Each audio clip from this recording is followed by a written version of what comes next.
We are The Meltdown, and we're here with yet another retro trailer reaction. This series looking to reintroduce and put the spotlight on some notable movies from previous years. All of the choices featured within this series have been hand-selected by our Meltdown crew. Some of these selections include some of us completing first-time watches, and some include those timeless classics that we may have all seen numerous times. Join us throughout all of Season 1 for a look at the retro trailers and the discussions that follow. Today's entry is 1979's Alien, starring Sigourney Weaver, and it is directed by one of Hollywood's highest-grossing filmmakers in Ridley Scott. In the book about the production, titled The Book of Alien, Scott spoke about how he approached the title character. He said, quote, "I've never liked horror films before because in the end it's always been a man in a rubber suit. Well, there's one way to deal with that. The most important thing in a film of this type is not what you see, but the effect of what you think you saw."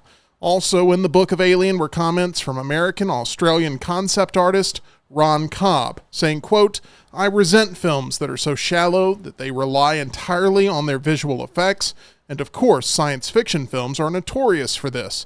I've always felt that there's another way to do it. A lot of effort should be expanded toward rendering the environment of the spaceship or space travel, whatever the fantastic setting of your story should be, as convincingly as possible, but always in the background.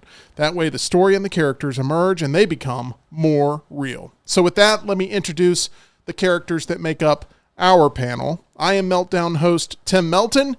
That is my co-host, Mr. John Lunsford. Oh, something's coming out of me. Hold on. No, it's just water. Sorry. Oh. Tried to be funny. Our producer is Tyler Johns. Hey guys, that was a bad joke, John. It was. And finally, we introduce to you our beloved Meltdown contributor, Rockstar, who you see daily on The Next Round. I like spaghetti. That's awesome. Meat sauce. Not sure you'd want to be eating a lot of meat sauce around the table at this party. Tyler, this film, Alien, was your selection. Why did you pick the 1979 classic from Ridley Scott? So when I was running Lunch Less List when Lunsford was out, one of the topics you gave me was horror movies that stand the test of time. This would have made the list had it not been forbidden. So we finally get to talk about it today. It was made 45 years ago. I still think the practical effects hold up today. The set design, it is a slow burn the whole way, and I think it genuinely holds up as a horror movie. Both Tyler and I recently saw the film on the big screen after it was released for its 45th anniversary. So, without any further hesitation, let's go ahead and get to the retro trailer for Alien.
So there we have it. There's the god-awful trailer. From this point on, we'll be including spoilers for Alien in our discussion points. So if you'd like to go watch the movie first and come back to us, feel free to pause this video now. As we saw in parts of the trailer, during its return to the Earth, a commercial spaceship intercepts a distress signal from a distant planet.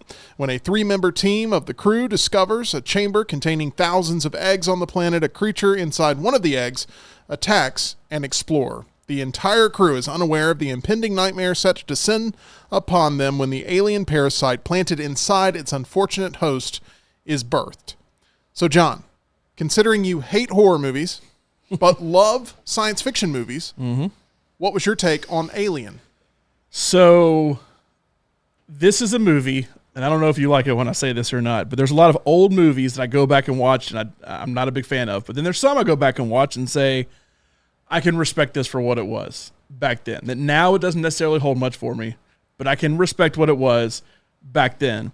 And this is a movie coming off watching The Thing, which I think came out 3 years after this, that I watched this, and Ian Holmes' cyborg character is something that I thought, as a practical effect, when they beat him up and his head gets ripped off and all that, was much better than the practical effects in The Thing to me. And I thought that, for what it was, held up decently. I thought the scenery of what is an alien in this film versus what we have seen since then as an alien. Xenomorph, yes. But that the spaceship, that the area with the engineers, I don't know if they call them engineers in this or not, but what we learned is that in Prometheus, that held up. And then from Prometheus, I feel like if you have not seen Alien to this point, like me, and you may have seen a movie like that being more recent, that I think Alien is better watching it now because I have seen a movie like Prometheus, which is a prequel leading up to that, and isn't necessarily about the xenomorphs, that I have so much more respect watching this, saying, ooh, that spaceship, I saw that in Prometheus. Oh, that, cave they went into, I saw that in Prometheus, that I had so much more respect and appreciation for this movie because that was done so well to stick with. And I know it came after the fact, so the design of everything comes from what we had in Alien, but I feel like it was done really well in a more current, present-day movie. That then I go back to a movie from the 70s, and it's still done pretty well, and I can have a lot more respect for what it was. So I would say if you have not seen Alien, and for some reason you feel like I want to go watch it, I would watch Prometheus first to then have an even better appreciation for what this movie was back in the day. Alien, the much more heralded experience over Prometheus, the much more beloved and defended experience over Prometheus. Prometheus, a very divisive film because there were a lot of Alien fans that didn't necessarily love it, which is why we got a sequel to Prometheus that was more alien heavy in being a creature feature and a typical horror movie. Rockstar, what are some of the elements that you liked and disliked about Alien? I really enjoyed the special effects. I was like Lunsford. I did not see Alien. I missed that boat. Wasn't a big fan of the franchise. I can't say I'm a big fan because I haven't seen them. I've seen a few, but the effects are amazing. I love the set design, but I also love the slow burn. I like that so much more than most horror movies now, and it's just so slasher heavy and special effects and stuff like that. Where like the xenomorph, it's cool to see it, but you don't see it nonstop. I loved that fact. My complaint was the random scenes where dude's chasing Jonesy the cat, and he goes where a bunch of chains are hanging and just water's drizzling down. We're in space, right? And he's looking up, and it's like, God, a 90-foot ceiling, and he's got chains hanging down. And he's just relaxing here to get the cat. I was like, stuff like that. Like, I don't know if that's something that Scott wanted in the film. Like, why put it in there like that? Why include that scene? I know it's a cool-looking scene, but it doesn't make sense. But overall, I didn't like the nudity, the skipping down to her undies that are for probably a 3-year-old girl. At the end, I don't understand that. The sexualization for 1979, I didn't understand that. But overall, I was like, it was a great movie. I just love the slow burn aspect. Love it. There are some things I really like about this film, including the Alien title card in the film. I don't like it being done in the trailer, but I like it being done in the film. It does sort of tell you what the pace of that movie is going to be right from the get. The slow pace interior shots of the commercial ship the crew is on, making you feel like you're walking the corridors yourself, that is perfection to me. That's actually, I think, the strongest part of the film, is that you feel like you're on the ship because of those establishing shots.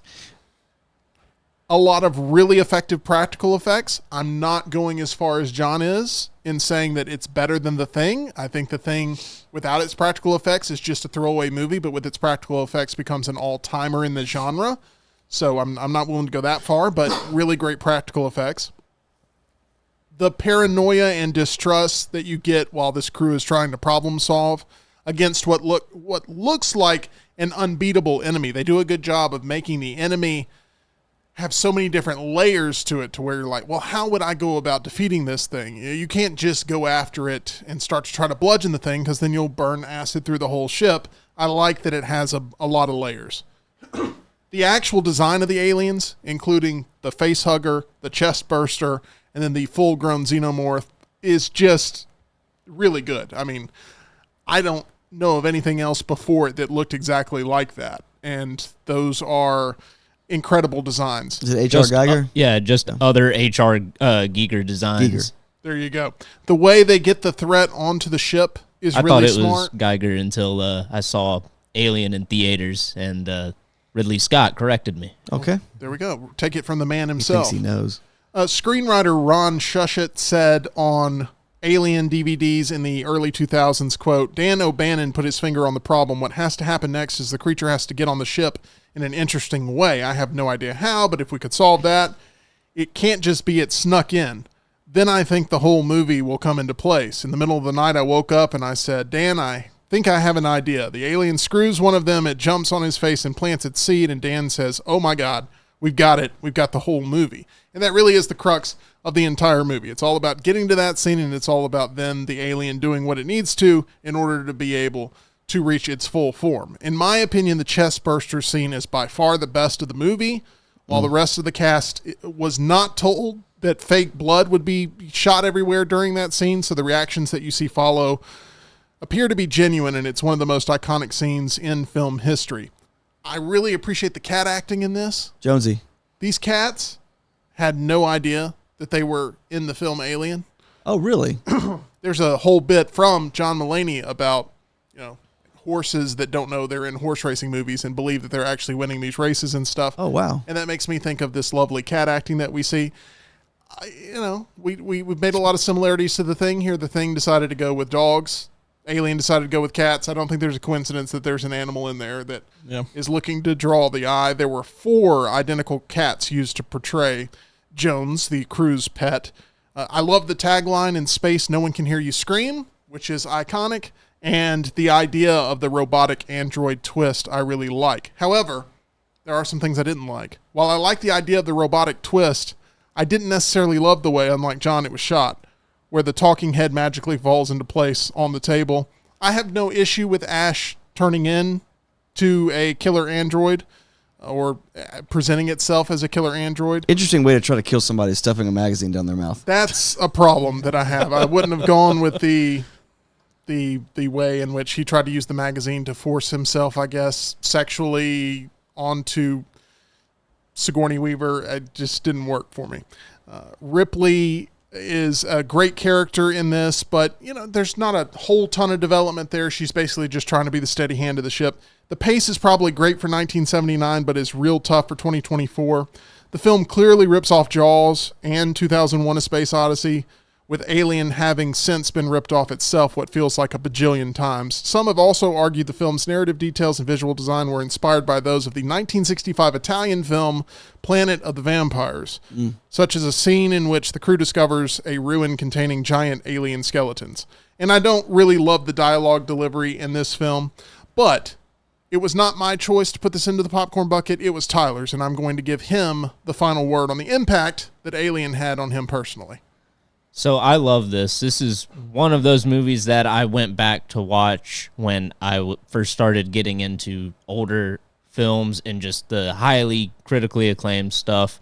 And I love it being a slow burner, although I do think you're right. It is a little slow for 2024 standards, or not even a little slow for 2024 standards. We've got the TikTok with 3 different videos playing. Yes. Now that's the standard. But Audiences have changed very much since 1979. definitely. But the character designs, H.R. Giger with the xenomorphs, the face hugger, the chest burster, everything else he did for the whole franchise, iconic. I don't think it is a better Alien design than that one.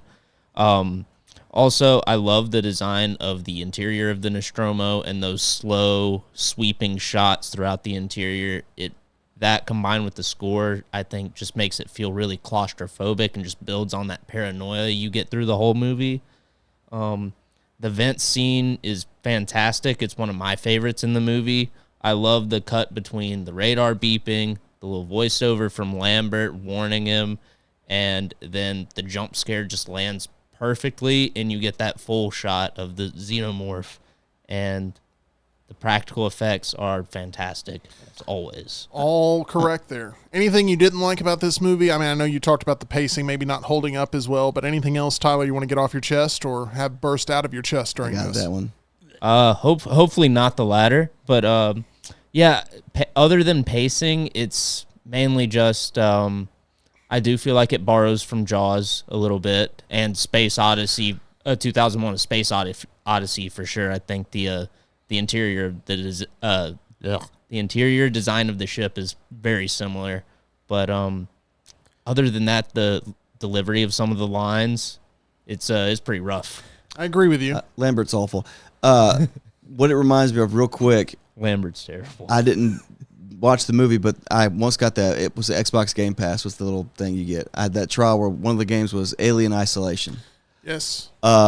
Very popular game. One of the scariest games I've ever played because it's the whole time it's just you're a single player and you're on a ship trying to avoid in the vents and everything. The alien that just pops up every now and then, like you have your little beeper thing that shows it, and I love seeing that vent scene, how the vent closes, which reminds me of a body part. I don't know why they did that like that.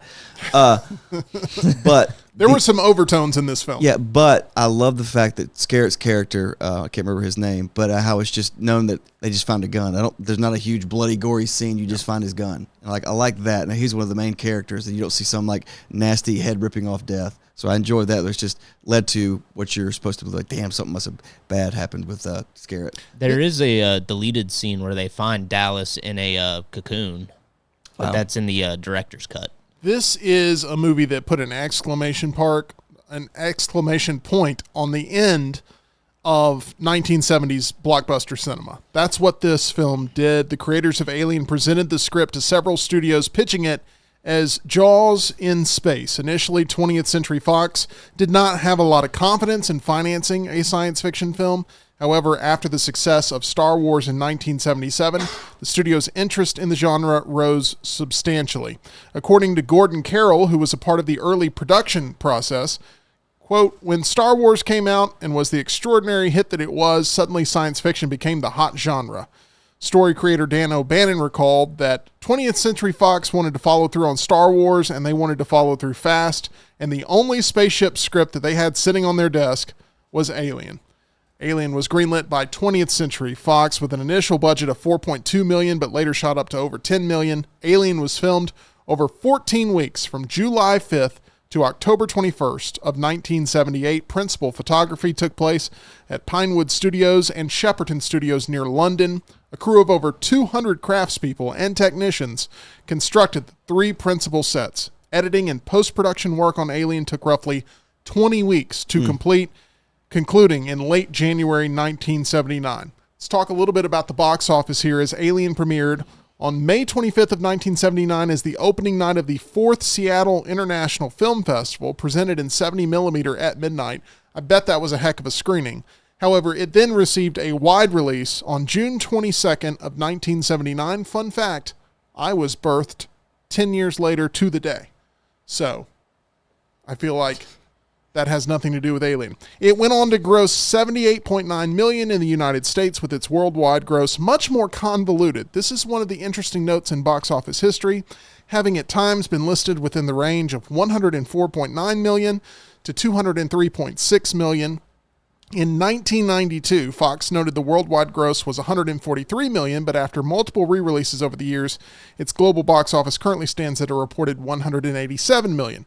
Despite the apparent box office successes, which is why I bring all this up, 20th Century Fox claimed that in the 11 months since its release, Alien had lost the studio $2 million. This was labeled as an example of deceptive Hollywood accounting used by Fox to disguise the film revenue and limit any payments that had to go out due to the film succeeding.